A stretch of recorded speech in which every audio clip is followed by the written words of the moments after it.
I first noticed it while reviewing a statement around 10 p.m. The office lights reflecting off my screen like a faint blur hiding a deeper truth. The same funds kept cycling through 3 Nevada accounts, then vanished without a trace. This couldn't be random. We were in asset management. Every cent had to be accounted for. But here, something was very wrong. First, I thought I misread it. A payment invoice from a company called Allendale Supplies for $48,900 listed as specialty office equipment. But Westmore Capital, where I worked as a financial analyst, had never ordered anything remotely close to that. I searched for the company in the business registry. Nothing. The website was shady, just one blank page, no contact info, no tax ID. It didn't take much to see this was a shell company. I put on my headphones, queued up my favorite jazz playlist, and tried to drown out the warning sirens in my head. I'd only been working there for about a year and a half. I was 29, still far from making any waves in the firm. In Chicago, where people wear $5,000 suits without needing a reason, I was just one of hundreds good with spreadsheets. But I couldn't unsee what I'd found. The inflated invoices started showing up consistently. $31,200 for document storage services. $19,750 for internal strategy consulting, from a firm no one in our system had ever logged into. All transfers went through the same chain of banks, usually Fridays at 4:58 p.m., right before weekend lockout. I knew someone was pulling something dirty. But what really chilled me was finding out all of these transactions tied to a client group labeled Blackridge Consortium. They were strategic accounts, handled directly by the deputy CFO, Ronald Keene, a man known to be especially close to executive leadership. I took a deep breath, eyes fixed on the screen. Part of me wanted to shut everything down and pretend I hadn't seen it, but then I remembered what my mother once said before she passed. Doing the right thing is hard, but sleeping well at night is even harder if you ignore what's wrong. I started compiling a breakdown, consolidating transactions, tracing amounts, tracking every wire transfer. Over 7 months, more than $3.2 million had disappeared into nameless entities. No physical presence, just account numbers like symbols in a game only the manipulator understands. At 2 a.m., I sat alone in a 9th-floor conference room, harsh neon light bouncing off stacks of printed pages marked up in red. There was no one else but me, and the air conditioner, humming like it too was irritated by what I'd uncovered. I wrote one final line in my preliminary report. Repetitive transaction patterns, intermediary account structures, large amounts, unverifiable invoices. This may be a laundering scheme via shell companies. From the moment I typed that sentence, I knew nothing would be the same again. But what I didn't know yet was who exactly was behind the curtain. I held the printed report I had prepped the night before, pages labeled, annotated, highlighted. My heart pounded with every step toward the elevator to the 17th floor, reserved for executives only. That morning, the office felt strangely quiet. No laughter, no chatter. It felt like even the building was holding its breath. Ronald Keene sat in his glass office, light striking the dark mahogany desk like a mirror reflecting lies. He was texting, barely glancing up when I knocked. "Come in," he said flatly, not a trace of warmth. I placed the report on his desk and pushed it toward him. I found anomalies in the Blackridge Consortium transactions. Looks like a shell operation. He flipped through the first few pages, squinting. The skin near his temple tightened slightly, like he'd bitten into something bitter. "Joseph, you realize that's one of our strategic accounts, don't you?" "I do," I said slowly. "But repeated transfers into accounts with identical routing numbers, plus invoices without any real suppliers? It can't just be a clerical error. It could be laundering." Ronald sat in silence for a few seconds, then closed the report. He no longer looked at me, instead staring out the window where tall buildings loomed like silent sentinels. "Joseph, I'll be blunt," he finally said, voice dropping. "What you've found is sensitive, But Blackridge brought in nearly $12 million in profit over the last 2 quarters. The board doesn't want turbulence. I frowned. So you're saying, let it go? He smiled, but it wasn't friendly. I'm saying some things are above an analyst's pay grade. We need people who know how to play smart. You've got potential here, Joseph. Don't turn yourself into a problem. I stood still. That phrase, turn yourself into a problem, sounded more dangerous than any threat. I nodded, signaling compliance, and turned to leave, but before walking out, I said, clear and steady, I'm just doing my job. The door clicked shut behind me, but I still felt his stare, like he was already wondering, would I keep my mouth shut? I returned to my desk, powered up my computer, and transferred every relevant file to an encrypted external drive. I hid it in the bottom drawer, beneath old reports. Something in Ronald's voice told me this wasn't over. The next morning, I showed up like nothing had happened.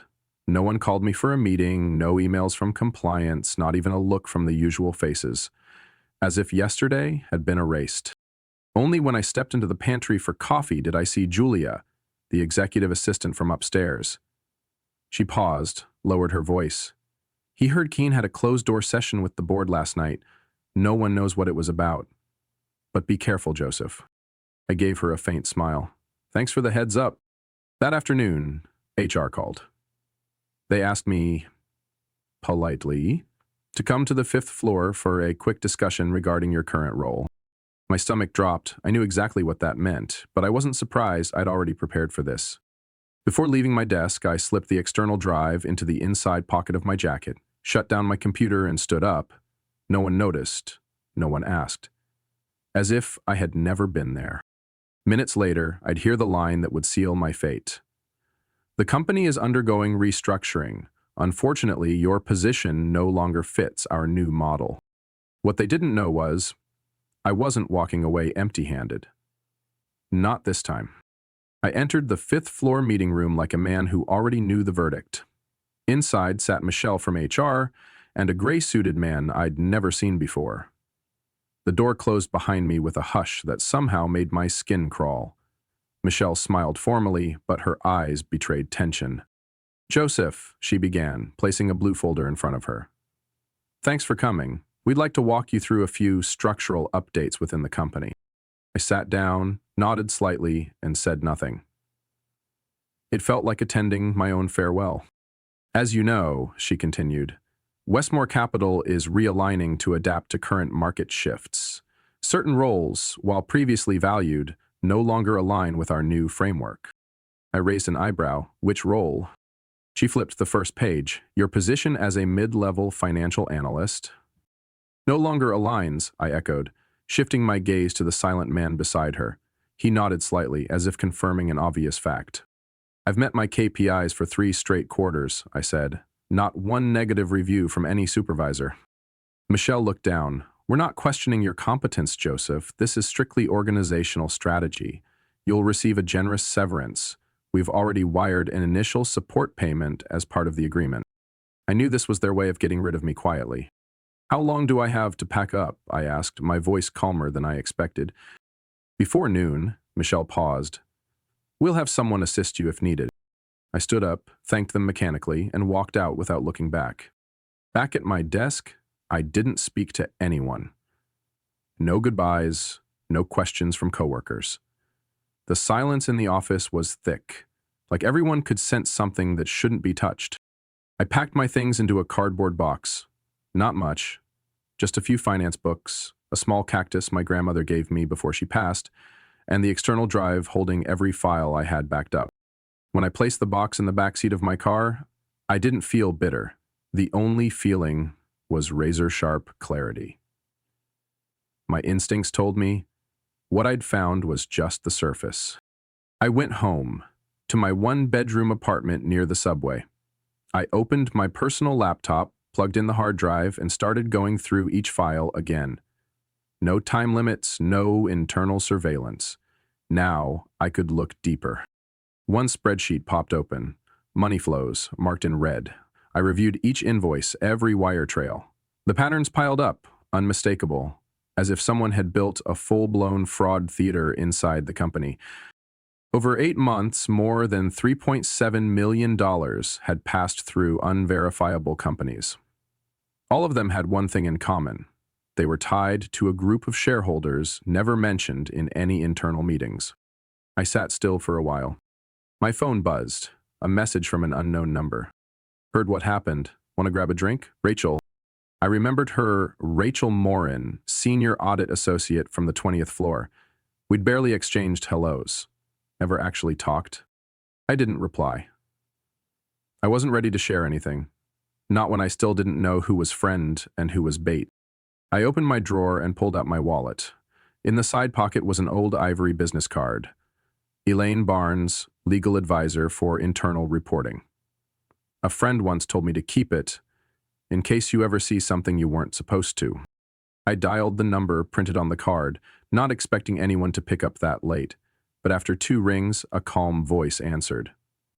Elaine Barnes speaking. I swallowed. This is Joseph Leary. I was let go this morning. I think I've got something the company doesn't want anyone to see.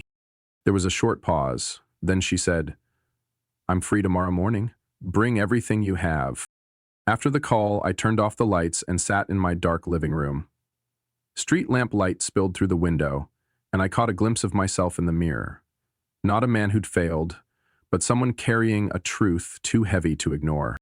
I knew from that moment on, I was no longer just an analyst. I was the person who'd seen what others were afraid to name, and I had just decided not to look away. I sat in my car for nearly an hour before going up to meet Elaine Barnes. Not out of fear, but because I was trying to hear my grandmother's voice clearly in my head. She'd raised me after my parents died in a car accident. Alone, in a small house on the outskirts of St. Paul, she taught me to live right, in the simplest way. You can close your eyes to wrong, but it will open its own and stare right back at you.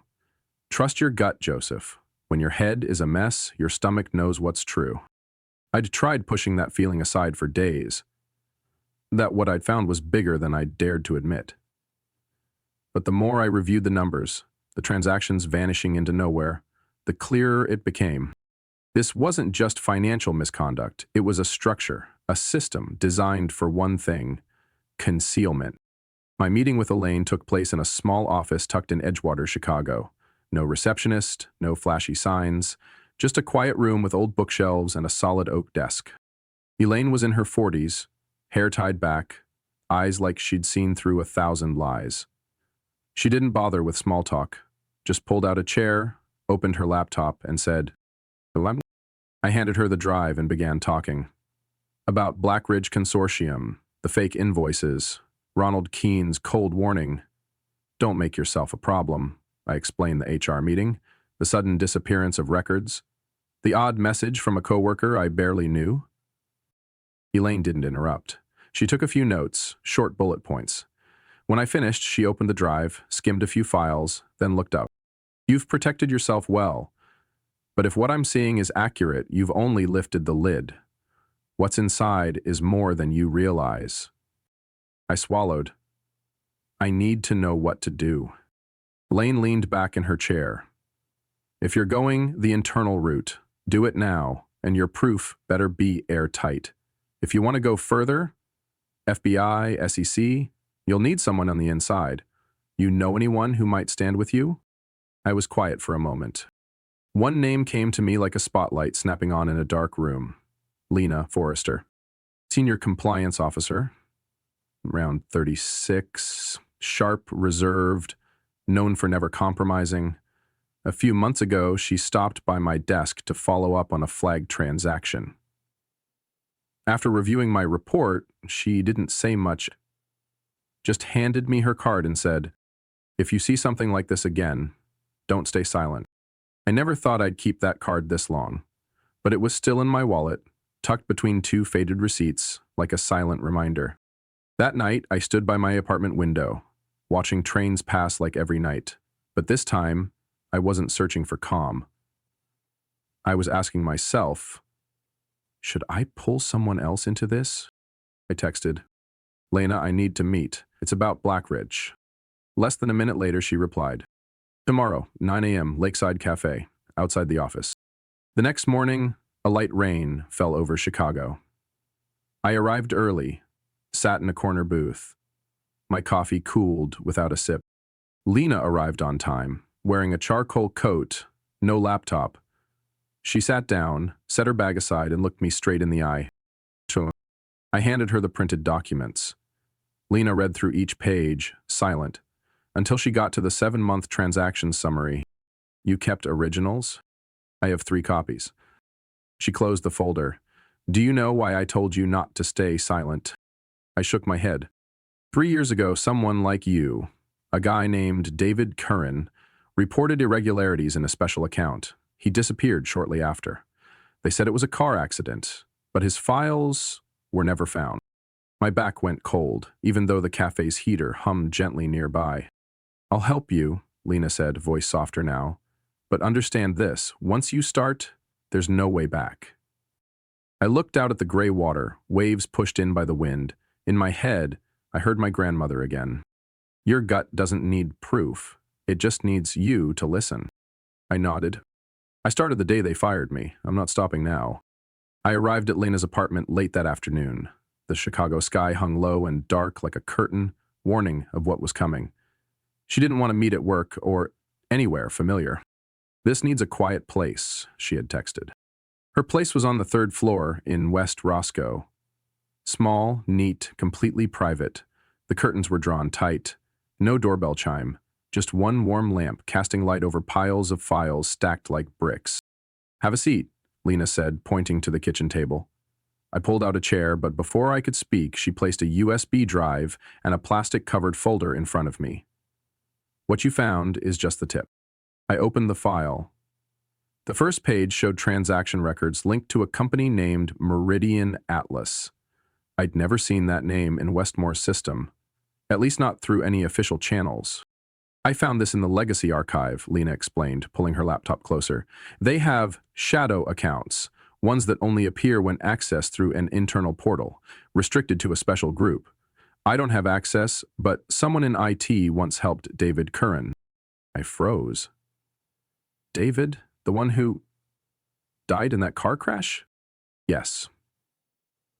David uncovered a strange transaction pattern tied to Harley Group. He filed a report, and 2 days later, his car went off a bridge at night. No witnesses. No cameras. Everyone quietly accepted the conclusion. I took a deep breath, fighting the chill down my spine. And you think it wasn't an accident? I don't think, Lena said, voice low. I know. Before he died, David sent me a draft report. It wasn't enough to indict anyone, but enough to push me to start digging. A few months later, the entire system changed. All related data disappeared. She showed me a new spreadsheet. Hundreds of rows filled with unfamiliar names, but repeating wire patterns. Unclear invoices, intermediary accounts based in Belize, Cayman, sometimes even Singapore. I flipped to the last page. One name stood out from the sea of data. Edward Voss. Senior investment officer just beneath the executive board. This guy was on the Blackridge account list, I said aloud. I saw his name in a transaction stream last month. He's not the only one. Lena opened another folder. Dozens of internal files appeared, pulled from various sources over the past 5 years. I verified the digital signatures. One name shows up the most, Lawrence Halcomb. I shivered. Halcomb was the current CEO of Westmore Capital. Now you understand? Lena asked, her eyes sharp as a blade. This isn't about a few rogue transactions. This is a system, an international money laundering network operating inside the company. I didn't speak. I couldn't. My mind was scrambling to piece everything together, trying to fit a concept this massive into a reality where rules were supposed to mean something. Why did you keep all of this? I asked quietly. Lena leaned back, her eyes heavy. Because I didn't want to end up like David. But I couldn't look away like everyone else. I just needed one more person. One more witness. Someone outside the system. Now I have you. I looked down at the USB on the table like it was burning between my hands. The data on it could blow Westmore wide open. But it could also destroy my life. What are you planning to do with it? Lena smirked. I have someone inside the Federal Anti-Fraud Commission. A financial agent named Briggs. He's not owned by anyone. But I need confirmation from you, someone who got fired for speaking up. I sat in silence, remembering how it felt the morning I was cut loose. The empty desk, coworkers' averted eyes, that cardboard box with pieces of my life in it. I nodded, without hesitation. Let's take this all the way. Lena stood, grabbed her coat. Then let's go. I don't want to be alone tonight.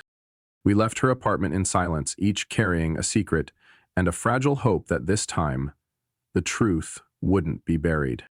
The next morning, Lena and I arrived at the Federal Building, not by car, but after switching across 3 subway lines to make sure we weren't followed.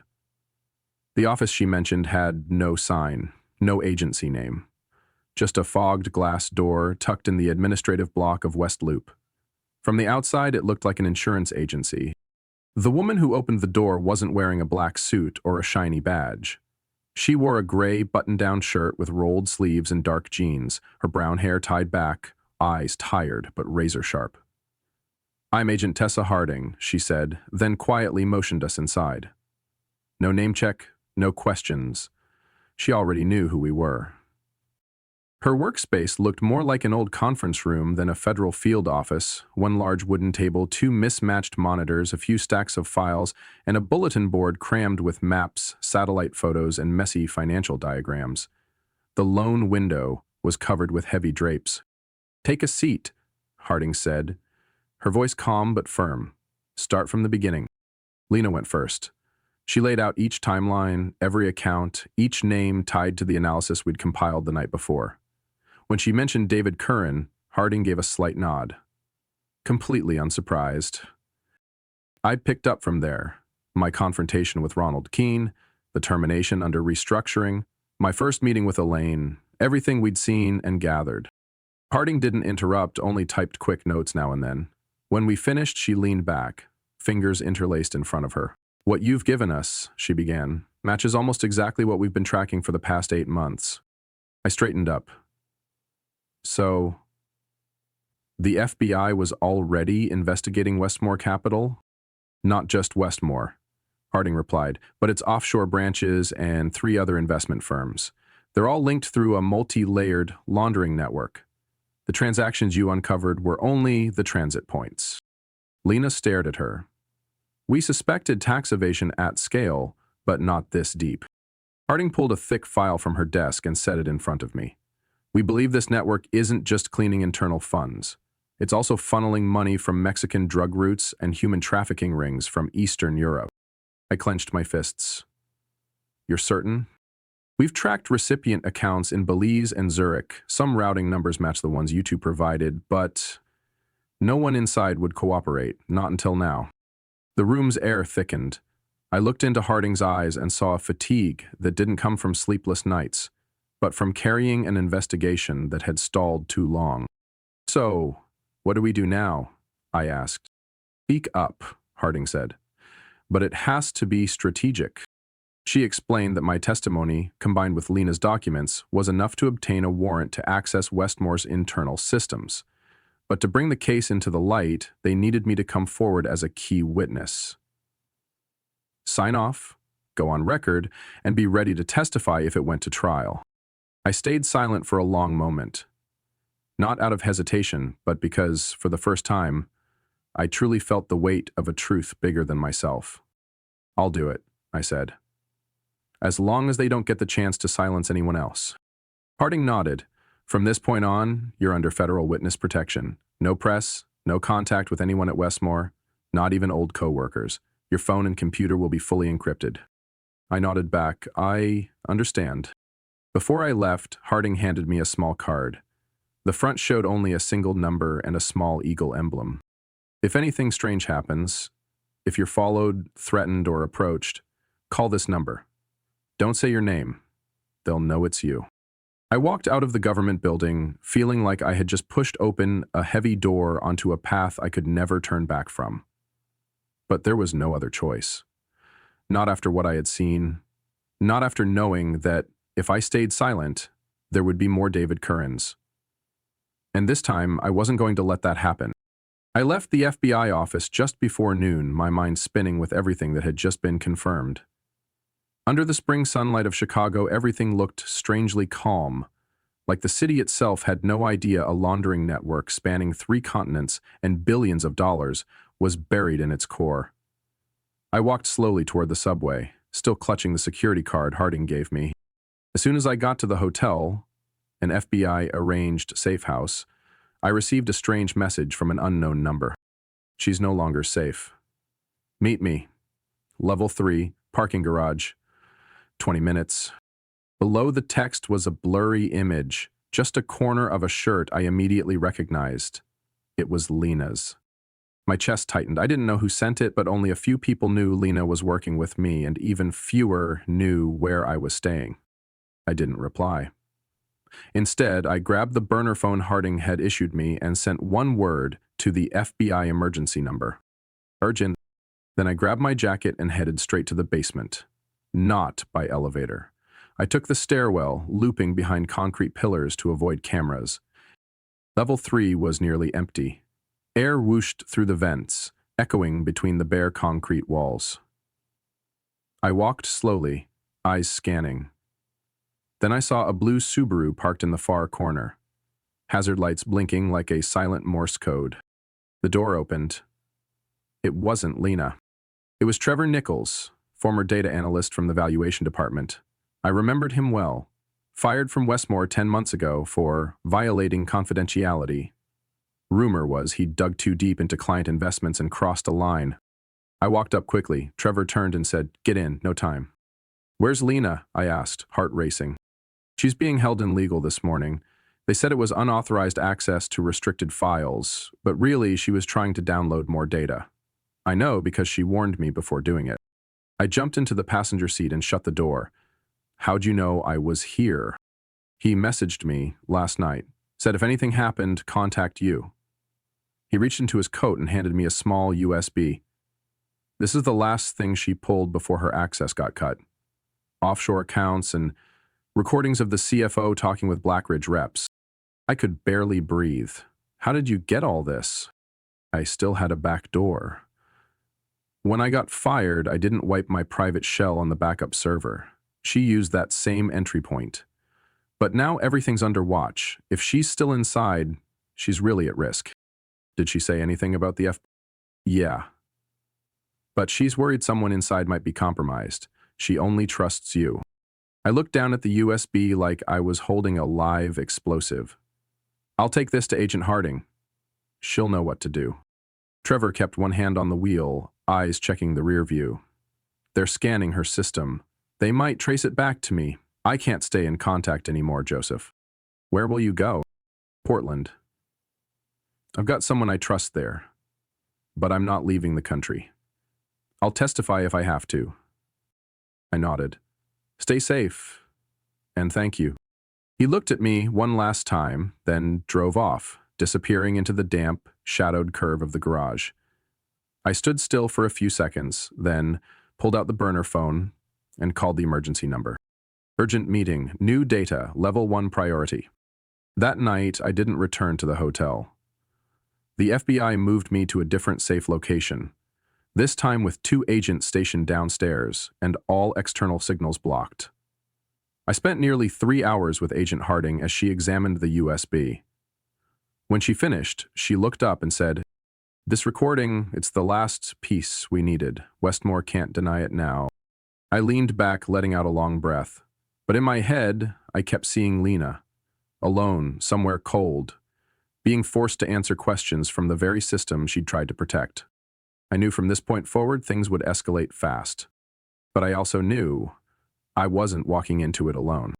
3 days after I handed the USB to Agent Harding, everything went from silence to storm. At 5:43 AUM, a single call woke me up. "It's on." Just 2 hours later, the The story exploded across every local news network. I turned on the TV in my safe house hotel room and saw live aerial footage, a tactical unit surrounding Westmore Capital's glass tower downtown. The Silver Shield logo at the front was covered by police tape and portable fencing. On the other side of the screen, the anchor's voice was rapid and tense. Raids are happening simultaneously at the headquarters of Westmore Capital, 3 regional offices, the private homes of senior executives, and a satellite office of the Harley Group. The FBI confirms it is seizing evidence related to an international money laundering network. I couldn't look away. My heart pounded like a drumline. The footage cut to another clip, 2 agents escorting Lawrence Halcombe, CEO of Westmore, from his suburban estate in Evanston. No handcuffs, but his face was rigid, eyes locked onto the camera like he could devour the world through the lens. In that moment, I realized the powerful man who'd quietly pushed me out of the company was now walking the same tightrope as any other criminal. At the same time, Harley Group's office, a white stone building in the Northern Financial District, was completely sealed. Agents were sweeping the basement where the servers and data archives were housed. A team of FBI tech specialists had orders to extract all internal emails, offshore transfers, and suspicious contracts from the last 5 years. Harding called me at 11 a.m. "You need to hear this," she said. I met her at the temporary headquarters for the Special Task Force, 12th floor of an old office building in South Loop. She led me into a conference room where 2 whiteboards were covered with names, account trees, and red arrows connecting entities that once seemed unrelated. "That USB Trevor gave us," Harding began, "has an audio recording that not only confirms the laundering but also reveals a phone call between Halcombe and a financial advisor from a Colombian cartel." I froze. "You're saying drugs?" Money from fake real estate transactions in Miami and San Diego was used to clean cash from drug shipments. They used Westmore as the entry point to push that money into the U.S. financial system. She pointed to a spot on the map. "See this marker? That's a $1.8 million transfer to a company in Belize under the name of a Swiss investor, but in reality, that account belongs to a Harley Group shell entity." I stared at the string of codes. The entire system I once believed to be stable was now visibly cracked, piece by piece. "We also pulled Lena out of Westmore this morning," Harding continued. "Safe and clean. No one had time to react. She's under the same protection protocol as you." I exhaled deeply. At least one thing was still intact. "What about Ronald Keene?" I asked. Harding gave a cold smile. "He's cooperating. First in line to trade information for leniency. And guess what? He personally signed off on most of the Black Ridge payment paperwork." I wasn't surprised. The first person to smirk when I handed him the evidence was now the first to turn on the very system he helped protect. "So, is it over?" I asked, even though I knew the answer. Harding shook her head. "It's just beginning. This case will spread fast. We've already found links to 2 organizations in Panama and a chain of accounts in Dubai. Every piece you and Lena brought is a key to another door." I looked at her, serious. "I'm ready to testify, anywhere." Harding nodded, eyes steady. "We need people like you. People who don't look away when the shadows fall." That afternoon, I sat quietly in my room, staring through a fogged window. My life had veered into a direction I could never have predicted, but for the first time in months, I felt at peace. Not because it was over, but because I knew I hadn't turned my back on what was right.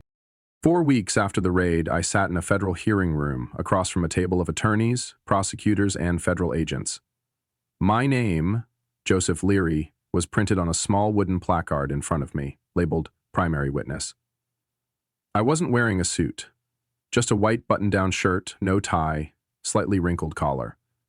Because I'd learned one thing: when truth speaks, appearance matters less than resolve. Across the room sat Lawrence Halcombe, former CEO of Westmore Capital, flanked by 2 private lawyers.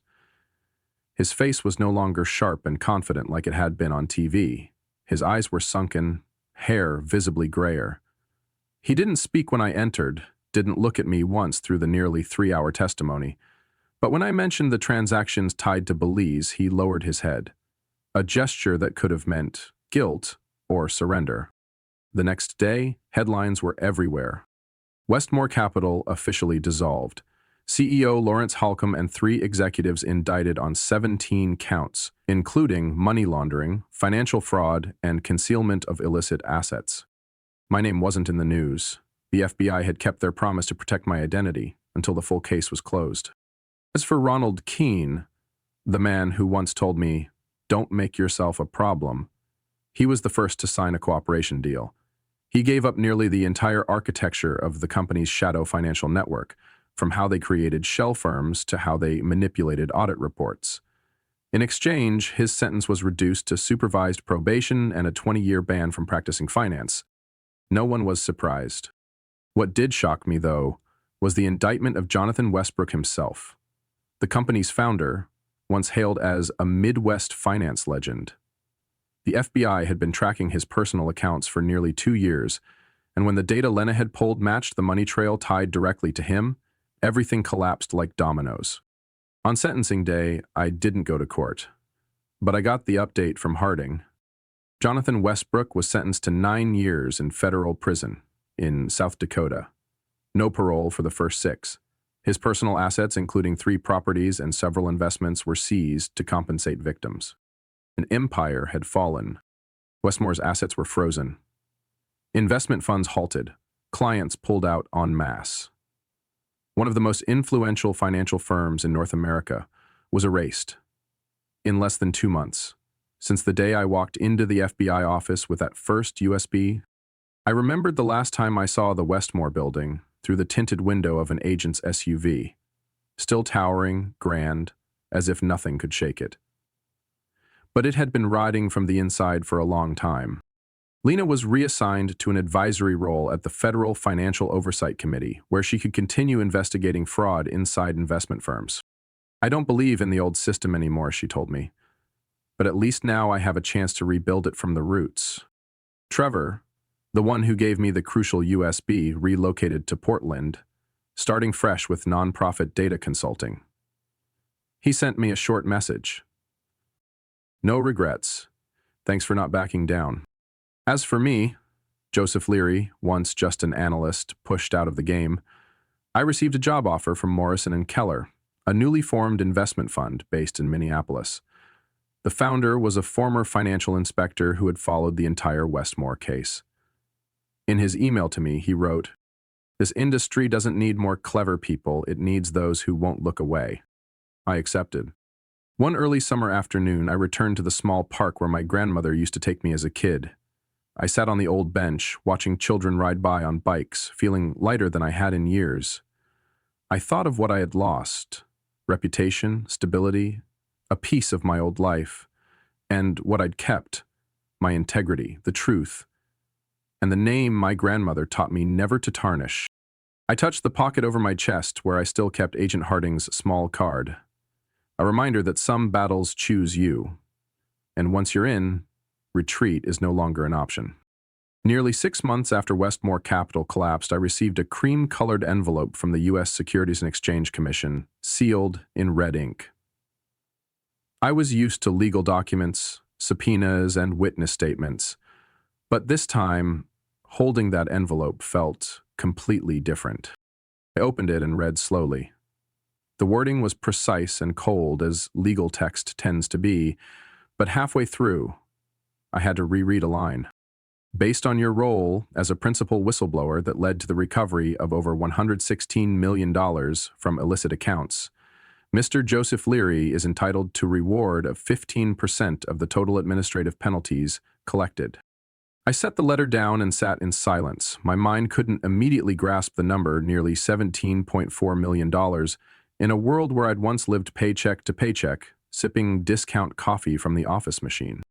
A week later, the funds were transferred into a private account under temporary SEC supervision, pending final tax clearance and whistleblower protection.